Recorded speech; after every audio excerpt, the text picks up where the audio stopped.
नमस्कार बच्चों। आज आपका 10वां अध्याय कृषि का कर्मवीरा जो आपको लाइव क्लास में ऑलरेडी मैं पढ़ा चुकी हूँ। रिवीजन के तौर पर मैं इसकी वीडियो सेंड कर रही हूँ, ठीक है। तो जो आपका चैप्टर 10वां, जैसे कि नाम देख कर आपको पता चल रहा है, कृषि का कर्मवीरा। अब जो कृषि का जो किसान होते हैं वो क्या होते हैं, कर्मशील होते हैं। आपने देखा होगा, हमें भले गर्मी लगती है तो हम दोपहर में घर से बाहर नहीं निकलते हैं, ठीक है। ठंडा मौसम में तो हम घर में बैठते हैं। लेकिन जो किसान है, क्योंकि उनको परवाह होती है अपनी खेती की, ठीक है, क्योंकि वो उसी पे डिपेंड होते हैं, जो भी उनके काम चलते हैं सब खेती से। की खेती अच्छी होगी तो हम उसको बेचकर उससे जो पैसा आएगा वो हम जहाँ ज़रूरत है वहाँ पे हम खर्च करेंगे, है ना। तो एक तरह से वो उनकी नौकरी हो गई। तो मतलब ये धूप बरसात ठंड इसकी परवाह ना करते हुए क्या है, वो लगातार मेहनत करते हैं अपने खेती में, है ना। कृषि पर पूरा ध्यान देते हैं। तो हमारे जो किसान है, ठीक है, वो क्या है, कर्मशील होते हैं, कर्मठ होते हैं, मतलब अपने कर्म को ज़्यादा महत्व देते हैं। तो उसी पर क्या है बेस्ड आपके ये श्लोक दे रखे हैं, जिससे कि आप उनकी दिनचर्या के बारे में, उनके कर्म के बारे में जान सकें। तो शुरू करते हैं। पहला है आपका सूर्यः तप्तु मेघा वा वर्षन्तु विपुलं जलम कृषिकौ नित्यम शीतकाले अपि कर्मठौ। क्या है, सूर्य तपे, ठीक है, या बादल बहुत ज़्यादा जल बरसाए, यानी कि बहुत ज़्यादा बारिश हो, या फिर सूर्य बहुत ज़्यादा गर्मी करे, ठीक है, धूप बरसाए। कृषि का क्या हो गई, क्या बोल सकते हैं इसे हम, जो किसान है उसकी पत्नी, ठीक है, लेडी फार्मर, ठीक है। तो क्या है, जो कृषि का है किसान की पत्नी, और जो कृषि का है वो कौन, किसान और किसान की पत्नी। नित्यम लगातार, शीतकाले अपि कर्मठ हो, यानी क्या है निरंतर क्रियाशील रहते हैं। कब, ठंड के मौसम में भी, यानी कि ठंड का मौसम भी आ जाए तो भी क्या है वो निरंतर क्रियाशील रहते हैं, अपने कार्य में लगे रहते हैं।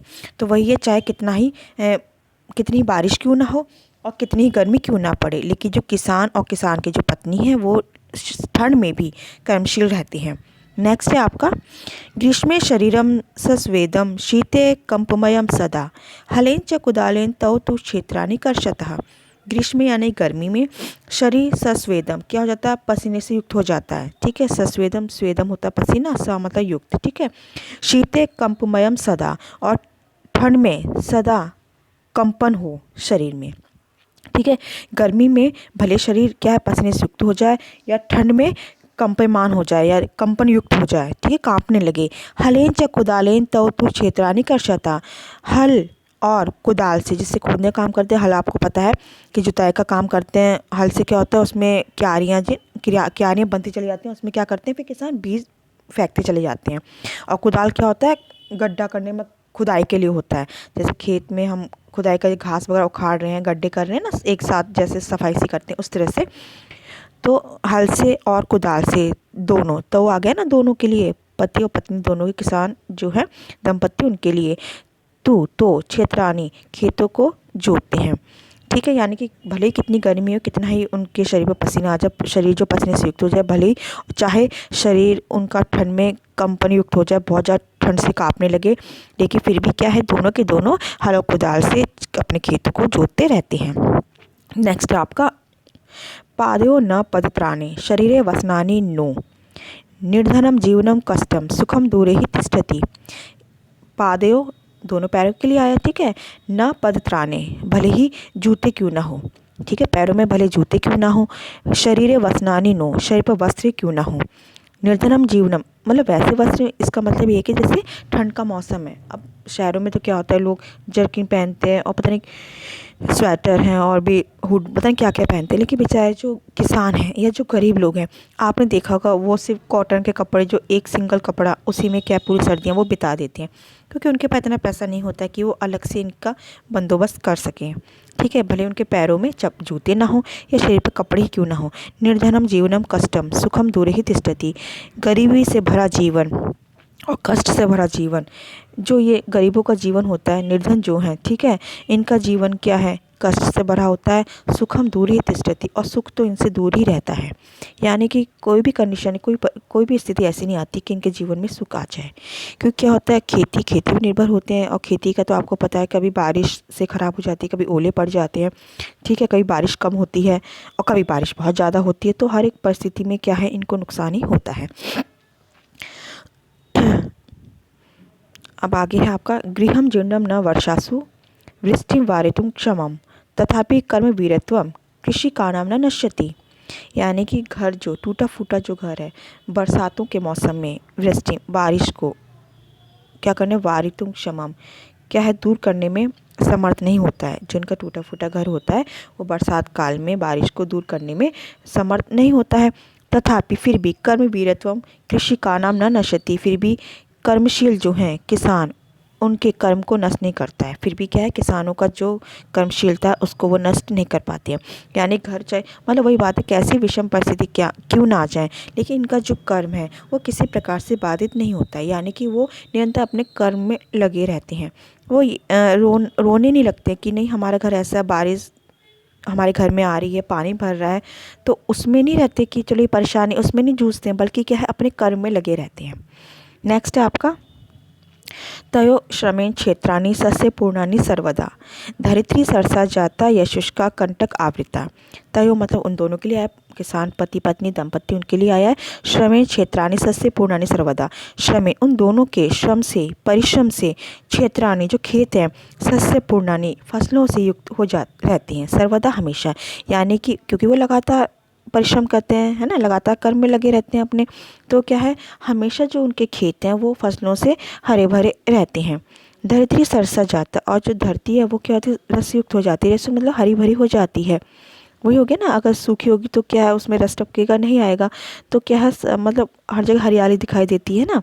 तो जो धरती है वो भी रस से युक्त हो जाती है। यह शुष्क का कंटक, जो सूखी थी, कांटों से जो भरी हुई थी, ठीक है। कहने का तात्पर्य है कि अगर किसान परिश्रम नहीं करते हैं, मतलब आपने देखा कोई, जैसे हम आते जाते हैं तो देखते हैं कुछ ज़मीन हमें ऐसी मिलती है जो खेती लायक नहीं है, जो मतलब ऐसी ही, उसमें क्या आपने देखा होगा, कांटे उगे हुए होते हैं, सूखी धरती होती है। लेकिन दूसरी तरफ आप देखेंगे जहाँ पे खेती हो रही है, वहाँ पे क्या है, वहाँ पे नमी होती है ना, मिट्टी कैसे गीली होती है और हरी भरी दिखाई देती है। तो वही बात है कि इनके परिश्रम से क्या होता है, अगर ये परिश्रम करें तो क्या है, जो सूखी और जो कांटों से भरी जो धरती होती है वो भी क्या हो जाती है, रसयुक्त हो जाती है। मतलब इनकी मेहनत में वो ताकत है, इनके कर्म में वो शक्ति है कि वो सूखी और कांटों से भरी धरती को भी क्या कर देते हैं, फसलों से हरी भरी कर देते हैं। नेक्स्ट है आपका, शाकम अन्नम फलम दुग्धम दत्वा सर्वेभ्य एव तौ शुदा त्रिशाकुलो नित्यम विचित्रौ जनपालकौ। क्या है, शाकम अन्नम फलम दुग्धम, शाक मतलब सब्जी, अन्नम अन्न, फलम फल, दुग्धम दूध, दत्वा देकर, सर्वेभ्य एव तौ क्या है, सबको। अब आ गया ना सर्वेभ्य, चतुर्थी व्यक्ति देने के अर्थ में, दान देना, एक किसी कुछ भी देना, उसमें हमारी चतुर्थी व्यक्ति लग जाती है। ये बहुवचन है कि सबके लिए, एक के बारे में बात नहीं हो रही है, तो ये बहुवचन में आ गया सर्वेभ्य एव तौ, दोनों देकर सबको, क्या तो आ गया ना, दोनों के लिए, सहतौते। तो हम इसमें स्त्रीलिंग के बारे में बात है, जो हम पुल्लिंग और स्त्रीलिंग के बारे में बात करते हैं तो हम दो के लिए तो यूज़ कर लेते हैं। मतलब जो हमारे शब्द चलते हैं वो पुरुष के अकॉर्डिंग चलते हैं, स्त्री के अकॉर्डिंग नहीं चलते हैं। जैसे कि आप इसमें देख रहे हो, सह तव आ गया, ते नहीं आया, जबकि हमारा स्त्रीलिंग के अकॉर्डिंग क्या आता है, सा ते। हम ते ले सकते हैं, लेकिन नहीं, पुरुष के अकॉर्डिंग शब्द चलते हैं फिर जब दो के बारे में बात की जाती है। तो तव उन दोनों के, शाकम फल मतलब ये क्या, अन्न, और साग, शाक मतलब सब्जी हो गया, फल और दूध देकर सबको, ये दोनों शुदा त्रिशाकुलो नित्यम विचित्रो जनपाल को। और क्या है, दूसरों को तो देते हैं ये सब, लेकिन खुद भूख और प्यास से व्याकुल नित्य विचित्र विचित्र जनपालक हैं।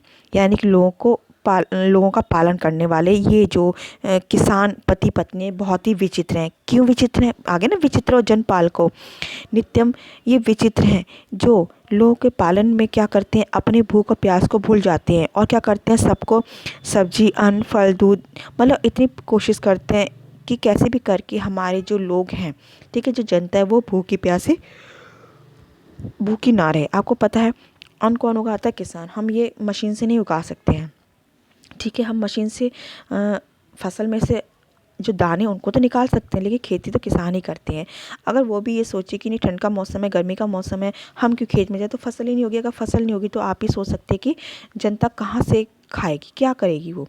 ठीक है, तो यानी कि हम सो अब क्या है, जो रिच फैमिली है वो क्या, आपने देखा होगा जो ये गरीब लोग होते हैं, जो किसान, उनकी रेस्पेक्ट बिल्कुल नहीं करते हैं, क्योंकि वो गरीब होते हैं, ये पैसे वाले होते हैं, कारों में घूमते हैं ना, ऐशो आराम की ज़िंदगी जीते हैं।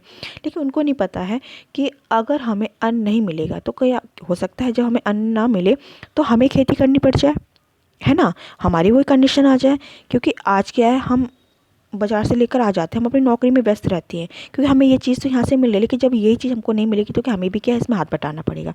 लेकिन वो इस बात को नहीं समझते कि अगर हम लोग हैं इस दुनिया में, हम जो भी कुछ यूज़ कर रहे हैं, हम खा रहे हैं, अन्न खा रहे हैं, कपड़े पहन रहे हैं, जो कुछ कर रहे हैं वो किसानों की और जो छोटे छोटे लोग उनके बदौलत ही है।